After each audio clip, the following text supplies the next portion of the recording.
તો તાપીના વ્યારામાં મીઠાઈના વેપારીએ યુવતીની છેડતી કરી હતી, જેમાં ભારત સ્વીટ માર્ટના વેપારીએ યુવતીની છેડતી કરી હોવાનું સામે આવ્યું છે। મુકેશ કેશારામ ચૌધરી નામના વેપારીએ યુવતીની છેડતી કરી હતી। મૂળ રાજસ્થાનનો વતની છે મુકેશ ચૌધરી। પોલીસે વેપારીને પકડીને વધુ તપાસ શરૂ કરી છે।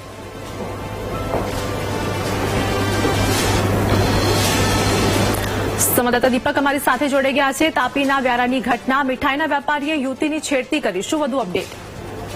ચોક્કસ વ્યારા નગરના હાઈસ્કૂલ શોપિંગ સેન્ટરની અંદર આવેલ ભારત સ્વીટ નામની દુકાન ચલાવતા જે રાજસ્થાની મુકેશ કેશારામ ચૌધરીએ નશાની હાલતમાં ત્યાં એમની દુકાને જયારે એક છોકરી ખરીદી કરવા આવી હતી તે દરમિયાન એની છેડતી કરી હતી। આ છેડતીને લઈને એના યુવતી અને યુવતીના પરિવારજનો દ્વારા તાત્કાલિક વ્યારા પોલીસ મથકે આની ફરિયાદ નોંધાવવામાં આવી હતી, જેને પગલે વ્યારા પોલીસે તાત્કાલિક મુકેશ ચૌધરી નામના જે વેપારી છે, જે ભારત સ્વીટના માલિક છે, તેની સામે છેડતી અને પીધેલાનો ગુનો નોંધી હાલ તો વધુ તપાસ હાથ ધરી છે। જી।